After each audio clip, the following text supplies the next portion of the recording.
Today on Blue 58, let's take a final look back on the Packers' win over the Bears on Thursday night before we take a stroll around the rest of the NFC North to see how a few upcoming Packers opponents looked in their openers. Blue 58! Hello and welcome to another episode of Blue 58, the one and only podcast to thepowersweep.com. I'm your host, Jon Meerdink, happy to be with you here as we start off our week heading towards the Minnesota Vikings.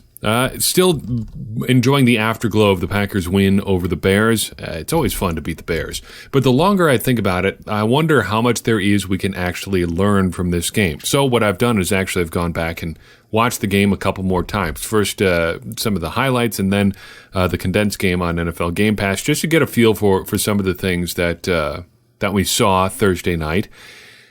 And more importantly, their impact on the Packers going forward. Overall, I think the early reaction to that game was the offense was really, really bad, but the defense was really, really good. And I think having gone through it a couple more times, looked at it a little bit more closely, I think I'm a little bit higher on the offense and a little bit more cautious about the defense.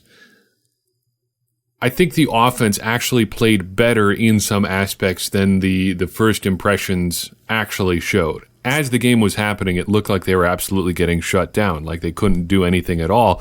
And I think largely that's true. They didn't do a whole lot in this game. They didn't move the ball consistently. They didn't move the ball really all that much at all. Only slightly over 200 total yards in this game, 213 to be precise. It was not a great offensive performance, and yet I think there were a couple signs of things to come. I think against a less accomplished defensive unit outside of week one, the Packers could have had a very, very good opening night on offense. Just for example, on the Packers' touchdown scoring drive, it looked like they used some play sequencing that could be really emblematic of the sort of offense that Matt LaFleur is going to run. So he talked all this offseason about how he wants to be able to run different plays out of similar looks, so similar formations, similar personnel groups, and you saw a little bit of that on that drive. Similar actions, similar setups with the personnel groupings, and all of it kind of came together and resulted in a touchdown on a very, very quick drive. Of course, when you get 47 yards of it on one play, that's a good way to do that. Related to that on offense, we talked a little bit on Thursday night into Friday morning about Aaron Rodgers and his arm strength. And I think I would like to temper that a little bit. My initial remarks were not based on all of the angles available on some of those plays. And I think having looked back on it, there's a little less concern on my part there. I think it's still something worth watching, but particularly on the Marquez Valdes-Scantling deep ball, I'm not sure he would have ever been really set up to get everything on that pass at all. He really spent a lot of time leading up to that throw, looking left, trying to hold the safety on that side of the field so Valdes-Scantling could get past him running to his right. When he actually releases the ball, most of his body is still pointed to the left. You can find images of this on the social network of your choice. It's out there if you want to go look at it. He still gets a lot on that ball, even with a throwing platform that is not super ideal. So a little less concerned about the arm strength stuff, although that I think that is still something you're going to want to watch as the season goes on. The defense, I'm a little less optimistic about. Sure, it was great to hold the Bears to 3 points, especially when they've got an offensive guru like Matt Nagy calling the shots for them. But looking through that game again, Mitchell Trubisky was just so bad. And I don't even want to say so bad. He missed so many opportunities that could have changed the game for the Bears, even in small ways. Repeatedly missing Allen Robinson, just making some questionable decisions on third down plays. Even some of the sacks that he took were not great decisions. Sometimes, and Aaron Rodgers is guilty of this too, but more often than not, when Rodgers takes a sack, the play is all but over. Like he didn't have any other options than to take a sack. Trubisky, it seems, ran himself into at least one or two of those sacks, which takes a little bit of the shine off the Packers' defensive effort, though it doesn't diminish it entirely. I'm a little less optimistic as a whole on the Packers' defensive effort just because of how badly the Bears played on offense. If they can do the same thing again against the Vikings on Sunday, that would be just phenomenal. But I'm not holding out all that much hope for a completely duplicated effort against the Vikings. Looking forward, I think there are a couple guys in particular who need to play a lot better on defense for this sort of effort to continue. Tony Brown and Kevin King played solid in spurts, but overall their effort playing across from Jair Alexander needs to be better. And when I say effort, I don't mean they're actually like how much they exerted themselves during the game. I mean like their effort as in their finished product. Their when you say like his effort against the Bears or whatever. That's what I'm talking about there. Their output needs to be better. The Packers didn't rotate their corners a lot against the Bears. That was something that stuck out to me on watching the replay. They kept Jair Alexander on one side and Tony Brown or Kevin King on the outside on the other, with Tramon Williams playing in the slot a lot. And a lot of Allen Robinson's very good performance came against either Tony Brown or Kevin King. Now, Kevin King did drop an interception, which would have changed a lot of the numbers going against him and against that side of the field, but by and large, that side of the field was a fairly productive environment for the Bears. And if the Packers are going to duplicate their defensive effort in the future, they need a more consistent effort from those guys on that side of the field. Especially if you're going into a game against a team like the Minnesota Vikings, where they have two pretty high-end receivers in Adam Thielen and Stephon Diggs. Keep an eye on that. One question I had coming out of this game is who's somebody who played a really small role that's going to ultimately have a much bigger impact later this season? Because there are players like that on every Packers team every year. A guy you don't know about, doesn't play a lot at the start of the season, ends up having a big role down the stretch. Last year was a guy like Tyler Lancaster. Starts out on the practice squad, makes it to the active roster, ends up being a key contributor in their games down the stretch. Not that they ended up winning a lot of those games down the stretch, but I think you know what I mean. He was a significant player for the Packers defense in those late season games. The easy, quick reaction here is Rashawn Gary. He only played 6 snaps in the first game, and he had a couple pressures on those snaps, according to Pro Football Focus. But I think, by and large, you'd hope for a little bit more out of the 12th overall pick. I wonder if in this game, both Mike Pettin and Matt LaFleur said, look, we've got some promising youngsters on this team, but we just need to ride with the more experienced players in this game just to weather the storm against what could be a really good offense and will be a really good defense. I think that's why that had to have been a reason why Lane Taylor got the nod going into week 1 over Alton Jenkins. I still think he's going to be the option for the Packers not too far into the season here, Jenkins that is. And I think it could have played into why the Packers were hesitant to go with Rashawn Gary more consistently.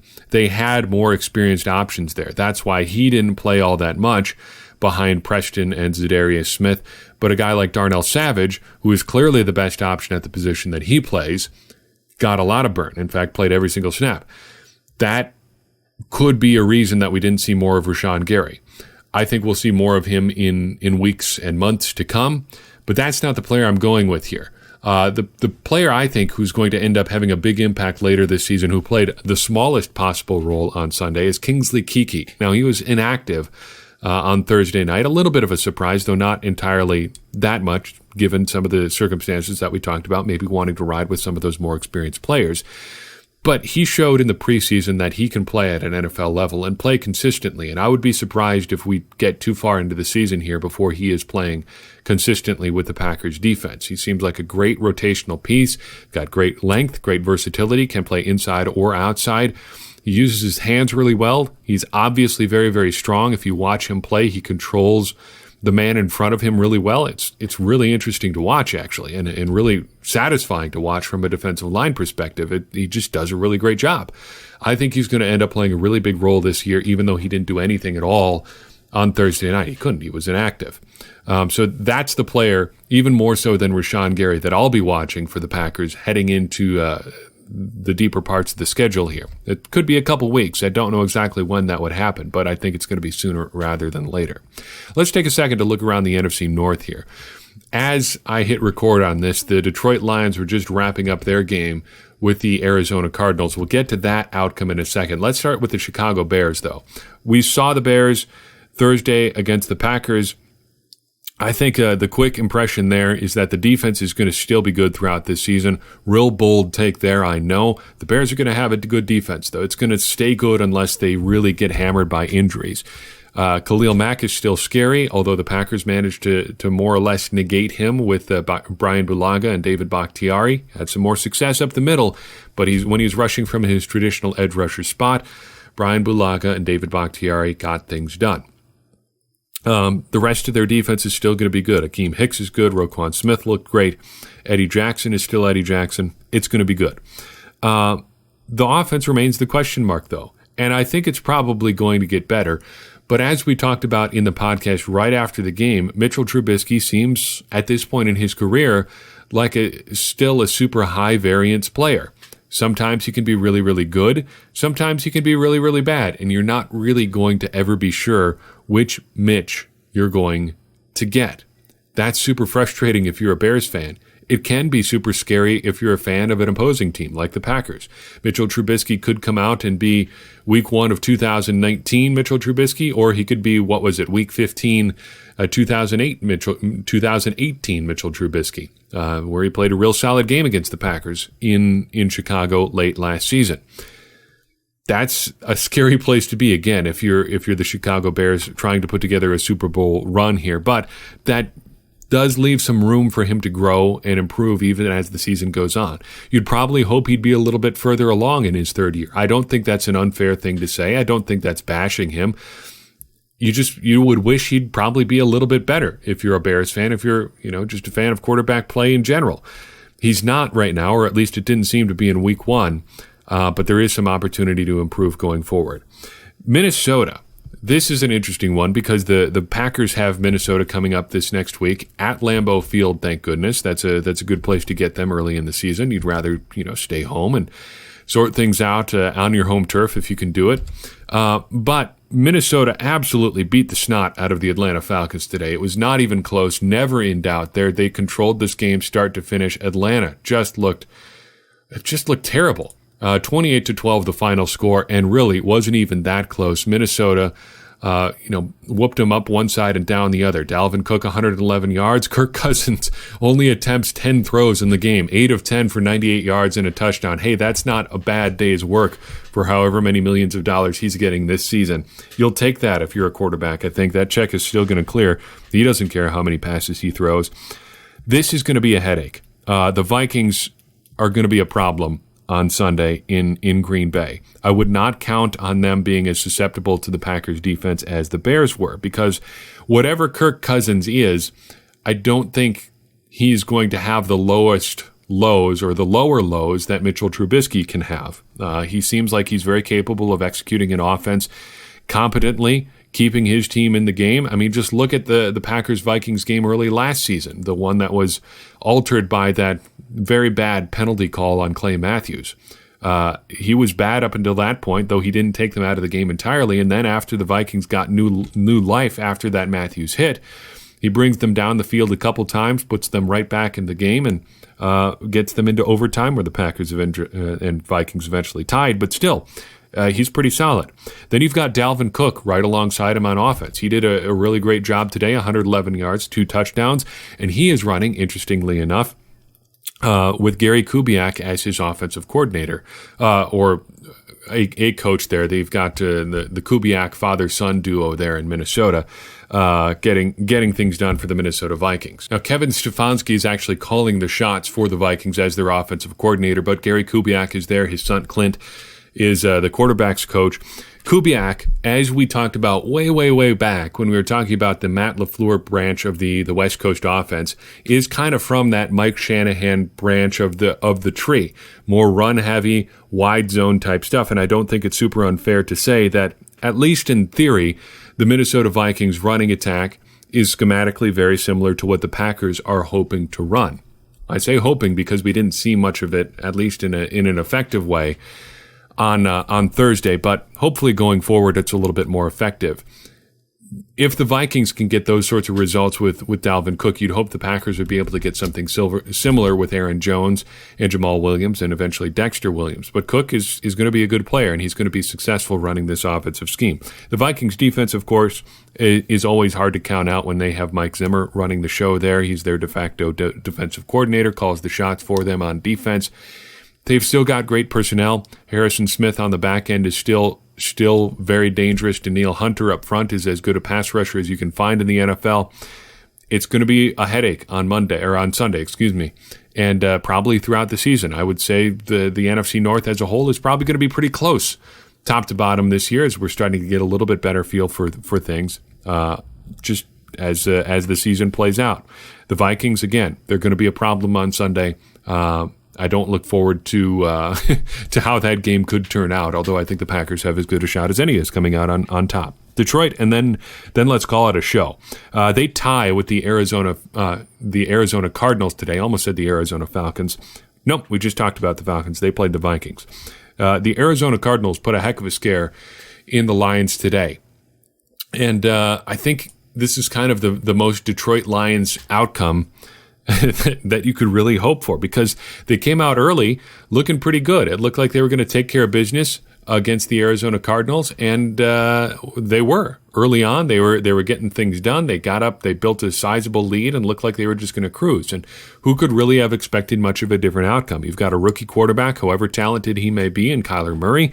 You've got a rookie head coach in Cliff Kingsbury. You kind of don't expect a rookie tandem like that to go out and beat a defense that, although a little bit inconsistent at times, is still pretty solid. They've got some good players on the Detroit Lions defense. But as it turns out, the Cardinals rallied, forced overtime, and then overtime happened and they ended up tying. On offense, Matt Stafford is still Matt Stafford.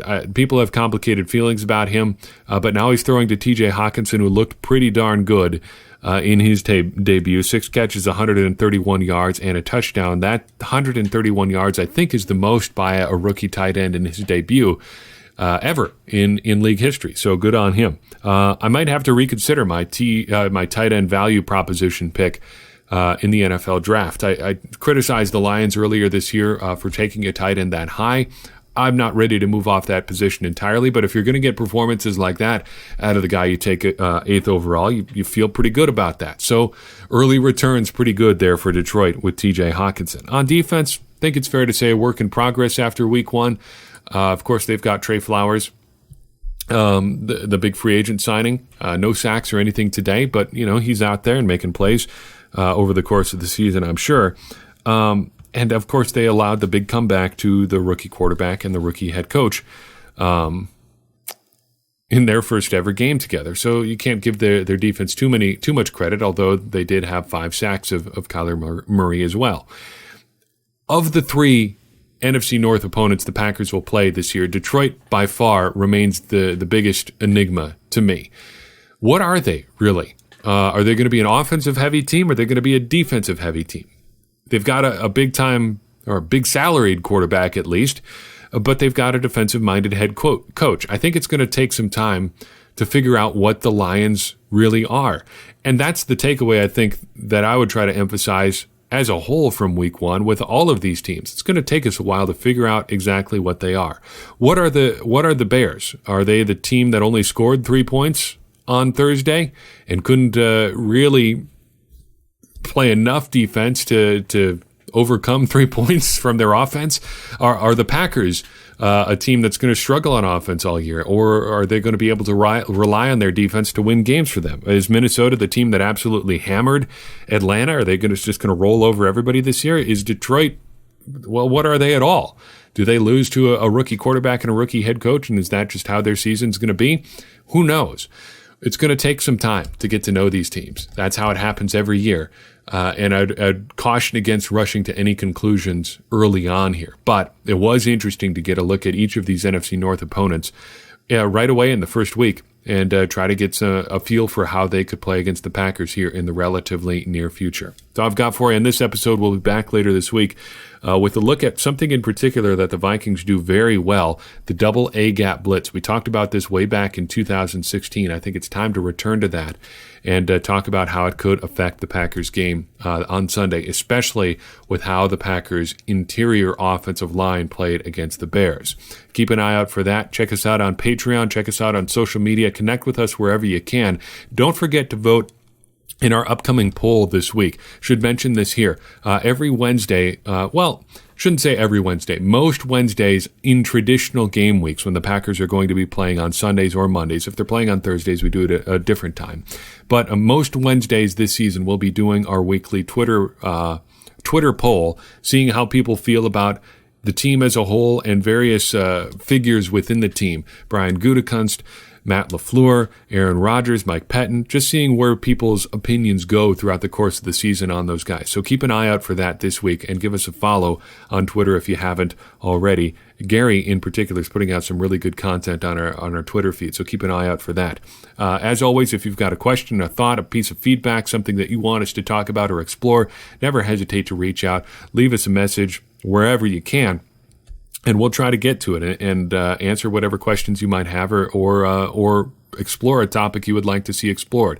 That helps us further our mission more than anything else of helping everybody become smarter Packers fans, because as I always say, smarter Packers fans are better Packers fans, and better Packers fans are what we all want to be. I've been your host, Jon Meerdink. We'll see you next time on Blue 58.